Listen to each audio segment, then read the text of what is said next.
এই কর কর কর কর কর কর কর কর কর কর কর ফট কর কর কর কর কর কর কর কর পিশাচায় নমো নমো।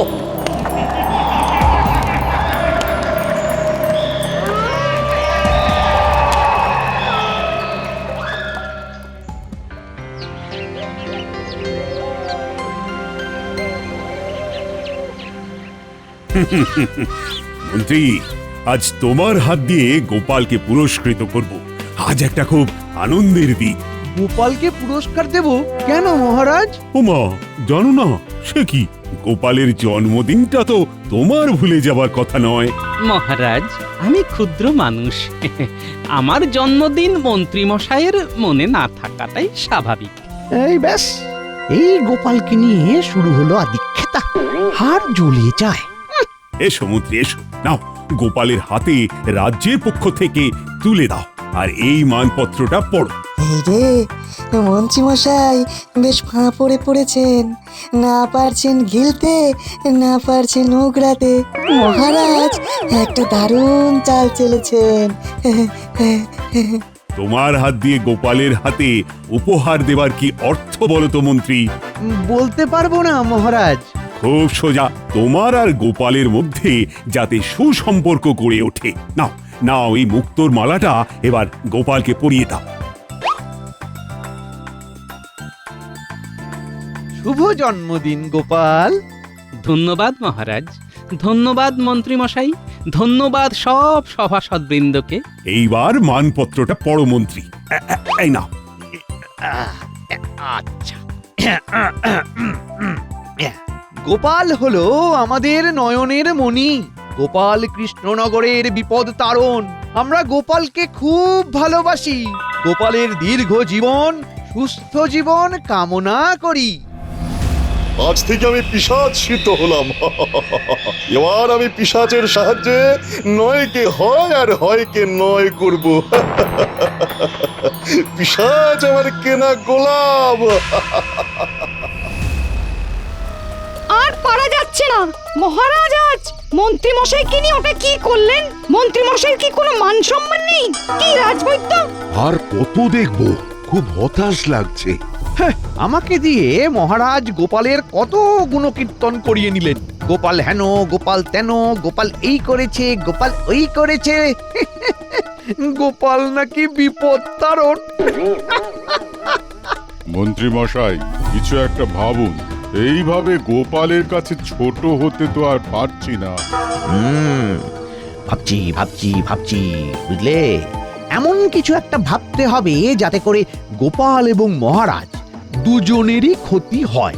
ওদিকে বিপদ তারণ গোপাল, আর এদিকে বিপদ বরণ মন্ত্রী। দেখি কে যেতে। চললাম।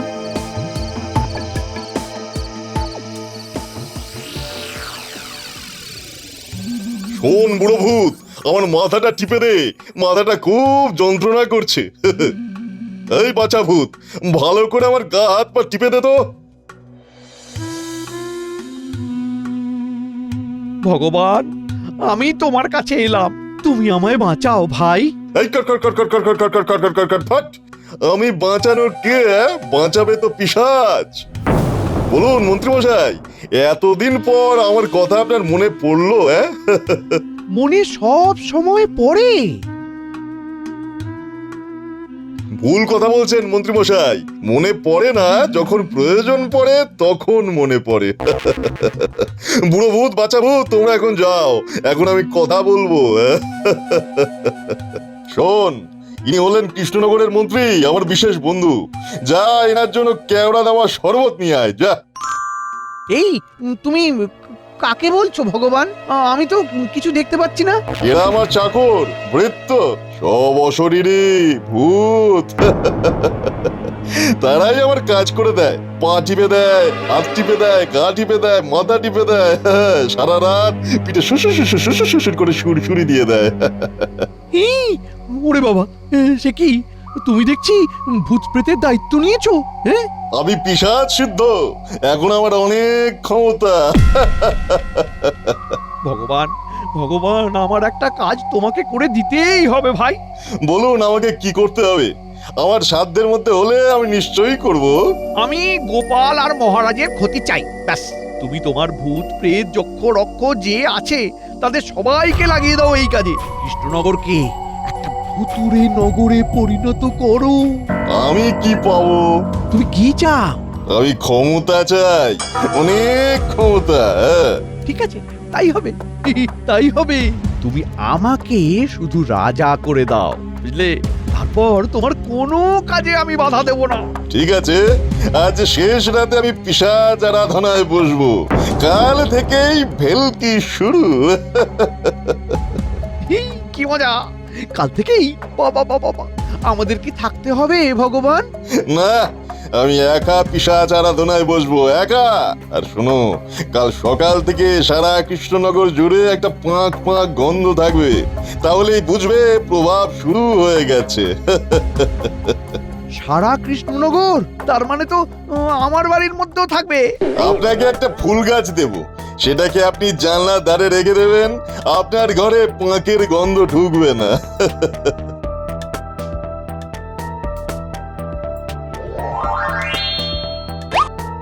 আর বটা ঘটাই নাও আর একটা টব, ওটা তোমাদের ঘরেও রেখে দেবে। ধন্যবাদ। লম্বা ভূত, তুমি গোলাপ তেলের 3টে শিশি নিয়ে এসে এই মন্ত্রী মশাই আর বটার ঘটাকে দিয়ে দেবে, কেমন? পাঁকের গন্ধ আর তোমাদের কাছে আসবে না। ধন্যবাদ। আচ্ছা, একটা কথা জিজ্ঞেস করবো? হ্যাঁ, এরা কি সবসময় দিন রাত এইভাবে তোমার সেবা করে যায়? হ্যাঁ, এরা আমার সেবা করে শুধু রাতে, দিনে এরা ঘুমিয়ে থাকে। হ্যাঁ।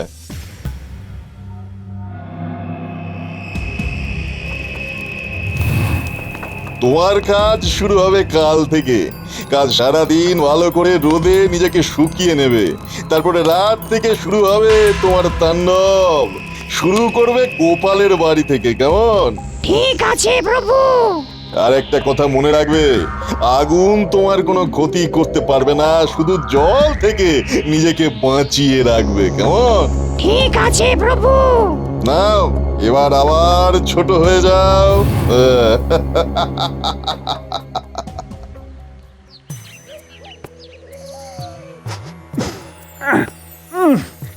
এটা কি অলক্ষণে কারবার! কাল রাত থেকে গন্ধটা পাচ্ছি। আমিও মহারাজ কাল সারা রাত গন্ধের জ্বালায় ঘুমোতে পারিনি। মন্ত্রী এখনো আসছে না কেন? কি করছে? উনিও হয়তো গন্ধের জ্বালায় অস্থির। তার মানে গতিক যা বুঝলাম, কাজ শুরু হয়ে গেছে। ও মন্ত্রী মশাই, আপনার নাকে গন্ধ লাগছে না? অভিনয় করতে হবে, অভিনয় করতে হবে। আর বলিস না ভোলা, নাক একদম বুজে আছে সর্দিতে। উফ, কি যে কষ্ট হচ্ছে, কি বলবো বল। আচ্ছা, কিসের গন্ধ পাচ্ছিস রে ভোলা? পাকের গন্ধ। উফ, কি বাজে গন্ধ রে বাবা। নিশ্চয়ই হাঁটতে গিয়ে কিছু মারিয়ে ফেলেছিস। পাটা ভালো করে দেখ। না না না না, কিচ্ছু মারাইনি। মাঝে মাঝে সর্দি হওয়া ভালো, বুঝলি? যাকে আমার নাকে তো আর আসছে না, তাই আমি কিচ্ছু বলতে পারবো না রে। চলি। হ্যাঁ, এখন এই গন্ধ কোত্থেকে আসছে দেখতে হবে। মহারাজ, সারা রাজ্যে সব জায়গায় এই পাকের গন্ধ। এ কি মন্ত্রী, তোমার নাকে গন্ধ আসছে না? মহারাজ, আমার নাক তো কাল রাত থেকে সর্দিতে বন্ধ। আপনার না হয় সর্দিতে নাক বন্ধ, কিন্তু গিন্নিমা আপনাকে এই গন্ধের ব্যাপারে কিছু বলেননি? না, কি করে বলবে? আমার গিন্নির নাকও তো সর্দিতে বন্ধ। হ্যাঁ। বাবা, আপনাদের তো খুব মিল। দুজনের একসাথে সর্দিও হয়ে গেল। হ্যাঁ, ভালো। মাঝে মাঝে সর্দি হওয়া ভালো। গন্ধের উৎসটা বার করতে হবে। জ্ঞানী, তোমার কাছে কোনো উপায় আছে এই গন্ধ থেকে মুক্তির উপায়? আর যে পারা যাচ্ছে না বাবা। আমি চেষ্টা করছি মহারাজ, কিছু না কিছু একটা উপায় হবে। কিচ্ছু করতে পারবে না, পিশাচের খেলা শুরু হয়ে গেছে। যাকেই দেখছি তারই নাকে দেখছি গামছা বাঁধা, সবাই গন্ধ পাচ্ছে। কিন্তু আমাদের নাকে কোনো গন্ধ আসছে না। তার মানে রন্ধ্রে রন্ধ্রে গন্ধে গন্ধে কৃষ্ণনগর শিহরিত। আজ রাত থেকে পিশাচের খেলা শুরু হয়ে যাবে। এই খেলায় আমরা জিতবই। হ্যাঁ, তারপর কৃষ্ণনগর আমাদের।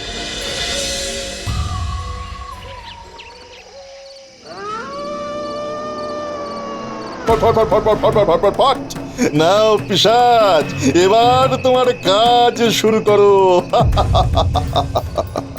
আজ্ঞা করুন প্রভু।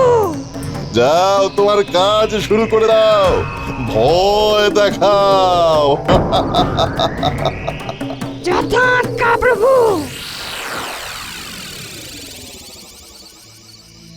ও আর পারা যাচ্ছে না। খেয়ে সুখ নেই, ঘুমিয়ে সুখ নেই, কালি পাঁকের গন্ধ। এই সময় যদি ওই ঘটা ঘটার মতো সর্দি হতো তাহলে বাঁচতাম, নাকে গন্ধ আসতো না। হ্যাঁ বটা ঘটারও সর্দি, ব্যাপারটা বেশ মজার তো। মন্ত্রী মশাইয়ের সর্দি, গিন্নিমার সর্দি, আবার বটা ঘটারও সর্দি। না, কোথাও একটা গোলমাল লাগছে। আর সইতে পারছি না বাবা, চলুন আমরা মুর্শিদাবাদে চলে যাই। হ্যাঁ, পাঁকের গন্ধে আমার ভিটে ছেড়ে অন্য জায়গায় যাব না। কোথা থেকে গন্ধটা আসছে? বাবা বাবা, ভূত বাবা, ভূত। কি হলো? আরে চলো তো দেখি, ভেতরে কি হলো? মার বেটিতে চিৎকার করছে কেন? একটা জিনিস লক্ষ্য করেছো গোপাল দাদা, গন্ধটা কিন্তু আরো বেড়ে গেল। নাকে চাপা দিয়েও তো রেহাই নেই। আগে ঘরে চলো। কি হলো, অমন করছো কেন? হ্যাঁ,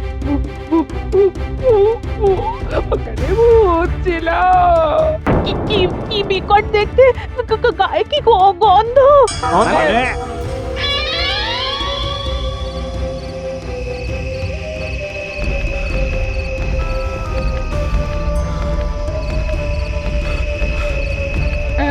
মহারাজ, কি ব্যাপার বলুন তো, গন্ধটা হঠাৎ বেড়ে গেল না? ঠিক বলেছ, নাকে কাপড় থাকা সত্ত্বেও উফ বাবা, গন্ধটা অসহ্য লাগছে। এসব কি হচ্ছে মহারাজ? রাজ্য জুড়ে এই বদ গন্ধ, এ তো অমঙ্গল। বাঁচাও বাঁচাও বাঁচাও! কেউ ভাবে চিৎকার করলো মহারাজ? এ তো আমার প্রহরীর গলার আওয়াজ। দেখি তো কি হলো। না, কিছু একটা করতেই হবে। তোমরা শোনো, তোমরা যে যার বাড়ি যাও, বুঝলে? আমি দেখছি কি করা যায়। তুমি কি আর করবে গোপাল দাদা? অশরীরের সাথে কি আর লড়াই করা যায়? শোনো ভাইয়া, তোমাকে বলে দিই, আমি আজ রাতের মধ্যেই এই গন্ধের কারণ ঠিক খুঁজে বার করব। কারণ পেলেই তার সমাধান হয়ে যাবে। হ্যাঁ, কান টানলেই দেখবে কেমন মাথা চলে আসবে। কার কান টানতে হবে বাবা? সেটা কাল সকালে জানাবো। আজ রাতটুকু আমাকে গন্ধের উৎসটা বিচার করতে দাও, বুঝলে? তুমি আমাকে বলো তো, তুমি কি দেখে ওইভাবে চিৎকার করে উঠলে? একটা ভয়ঙ্কর পেটে, না জন্তু না মানুষ, গায়ে গায়ে পচা পাঁকের গন্ধ আমার দিকে এগিয়ে আসছে। না, মনের সন্দেহটা নিরসন করে আসি। প্রথমে যাব মন্ত্রীর বাড়ি। আমার তো মনে হচ্ছে যত কাণ্ড ওই মন্ত্রীর বাড়িতেই আছে। আমরা তো সবাই মিলে আপনার পাশে থেকে আপনার হয়ে লড়াই করছি। আমরা গন্ধ ভোগ করছি, আর আর আর আপনি নাকে কিছু না বেঁধে দিব্যি কথা বলে যাচ্ছেন। এটা কি হওয়া উচিত? আরে মহারাজ আর গোপালকে শিক্ষা দিতে গেলে সবাইকেই একটু কষ্ট সহ্য করতে হবে। আচ্ছা, আপনি কতটা কষ্ট সহ্য করছেন মন্ত্রী মশাই? আপনি গিন্নিমা গন্ধহীন অবস্থায় রয়েছেন, আর আমরা সব সময় ওই পচা গন্ধ নাকে নিয়ে ঘুরছি। অসহনীয়। দাঁড়াও, তোমাদের নাকে একটা জিনিস লাগিয়ে দিচ্ছি, দেখবে তোমাদের নাকে আর গন্ধ আসবে না। এর প্রভাব চলে গেলে তো আবার সেই গন্ধ নাকে আসবে, তখন আবার আসতে হবে। তাই কিছু বন্দোবস্ত করলে ভালো হয় না? দেখছি কাল সকালে ভগবানের কাছে গিয়ে তোমাদের জন্য এই ফুল গাছের টব আর নাকে লাগানোর গোলাপ তেলের শিশি নিয়ে আসবো। ততক্ষণ এই এই এই আহ!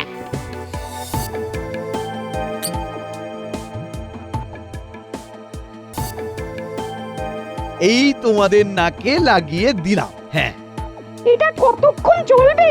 24 ঘন্টা। এইবার সব আমার কাছে জলের মতো পরিষ্কার হলো। কান হলো মন্ত্রী মশাই আর মাথা হলো ভগবান। ঠিক আছে, এইবার এই টপটা হাতাতে হবে। দিন, সবার নাকে এক ফোঁটা করে ওই গোলাপের তেলটা দিয়ে দিন। হ্যাঁ, সত্যি আর পারা যাচ্ছে না। আমার সাথে এসো, আমি তোমাদের সবাইকে একে একে নাকে গোলাপের তেল লাগিয়ে দিচ্ছি। এসো এসো। এই সুযোগে আমি ফুল গাছের টপটা নিয়ে মহারাজের কাছে দিয়ে আসবো।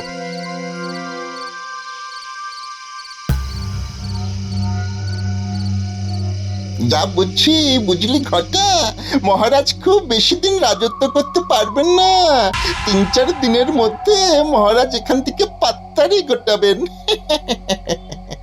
কি করে বুঝলি?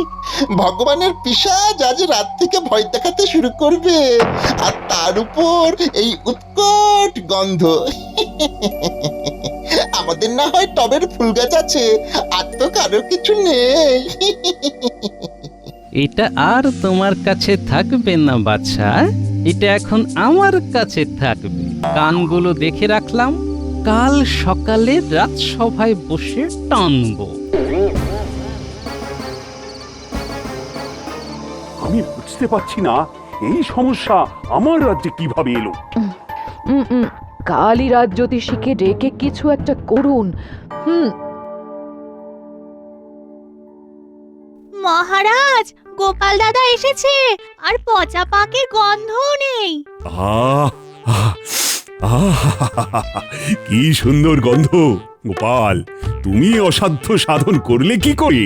কান পর্যন্ত হাত গেছে, কাল রাজসভায় সব প্রকাশ করব। কান টানবো আর মাথা সুরসুর করে চলে আসবে। কার কাজ গোপাল? রানীমা, এই ষড়যন্ত্রের পেছনে আছেন আমাদের মন্ত্রী মশাই, আর তাকে সমর্থন করেছেন রাজবৈদ্য, রাজজ্যোতিষী আর পণ্ডিত। কি বলছো তুমি গোপাল? হ্যাঁ মহারাজ, 100 ভাগ সত্যি কথা বলছি। আর একটা কথা, কাল সূর্য ওঠার আগে বটা ঘটা আর মন্ত্রী মশাইকে তুলে নিয়ে আসতে হবে। একদম। কাল সকালে আমরা মন্ত্রী মশাইকে নিয়ে মাথার খোঁজে যাব মহারাজ। কাল সকালেই এই ভয় আর গন্ধের বাতাবরণ শেষ করতে হবে। মাথাটা কে গোপাল? ভগবান। কি বলছো তুমি? আমি এক্ষুনি ওদের তুলে নিয়ে আসছি। তাহলে কাল সকালে আমরা কান টানতে টানতে মাথার খোঁজে যাব।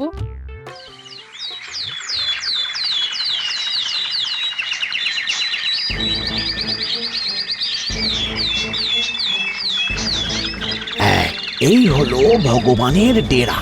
ভগবান, বেরিয়ে এসো। মহারাজের গলা! এখানকার খবর মহারাজ পেলেন কি করে?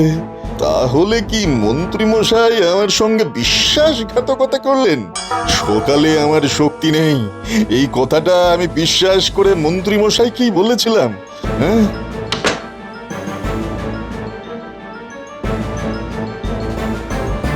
কি করলে ভগবান? যাকে বিশ্বাস করলে, যার কথায় তুমি সব করলে, সেই তোমাকে ধরিয়ে দিল। কি বলছো গোপাল? সত্যি বলছি, এক বর্ণ মিথ্যে বলছি না।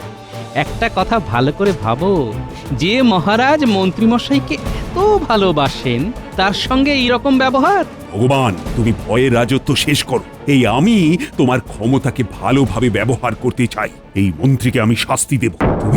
তুমি আমার রাজসভার একটা রত্ন।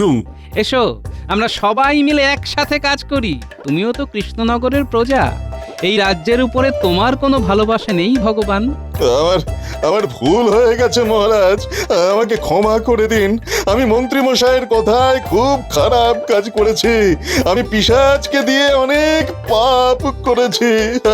এই পচা পাকের গন্ধটাকে বন্ধ করে দাও, আমাদের রক্ষা করো। করছি, দেখুন এই পুতুলটাকে জল দিয়ে গলিয়ে দিচ্ছি।